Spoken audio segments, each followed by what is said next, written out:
I refused, and he was so aggressive. He started pulling me and choking me by the neck, about to throw me out of the building. If I wasn't mad, I probably could have been dead. My name is Patricia Matsidiso Hlophe. This is my story of why I left the Church of Christ and came back. I was born in Katlehong, non-Christian family, raised very well, but I never knew God. At the age of 18, I grew very wild. I remember there was a day, a friend of mine who lived in Soweto invited me to go to a party with her. And there were notorious guys that were in the party, and late they decided to take us by force. And me and my friend, we were terrified and we were thinking, oh my goodness, we're going to be raped.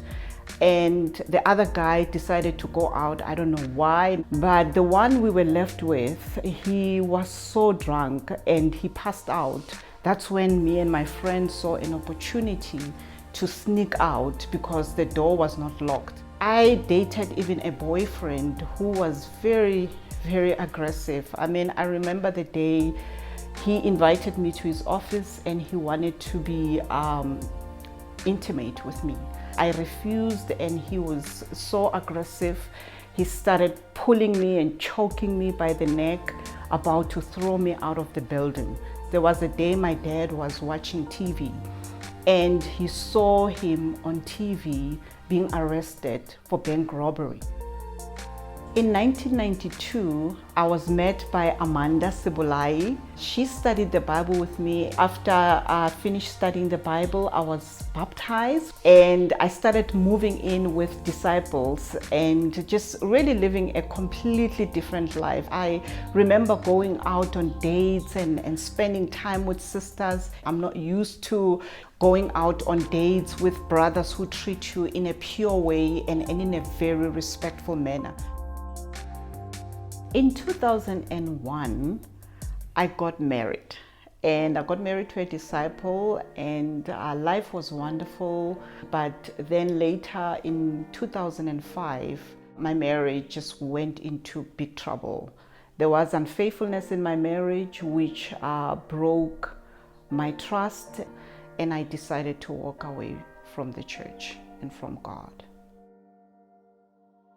Things continued to go downhill, and I decided to reach out to another church where we went with my husband at the time. But when I was there, I realized that something is really missing. The relationships are not real, and the doctrine was not what I believed in. That's when, I also realized that I really miss home. I miss disciples. I miss a family of God. I kept a good relationship with a friend of mine who said to me, Pat, let's go visit the church in Soweto. She loved worship there. And when we got there, we were welcomed in such an amazing way. That year in 2014, my brother passed away. Besides the fact that my brother passed on, but we were at the lowest point in our lives. We lost everything, the house, cars, even dignity. I just felt like we were at our lowest point. And the disciples came and rallied around my family. They rallied around me and they showed me so much love. And I was sitting there and I'm like, I miss this. I miss this love. I miss, these relationships. That's when, after the funeral, my husband and I at the time were still together. We decided to reach out to Barnabas and Betha. And we said, we want to study the Bible again.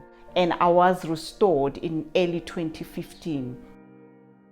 And at that time, because now I'm more involved in the church, the marriage that was broken, that I was trying to save, I just couldn't save it any longer. My husband walked away from me and my children.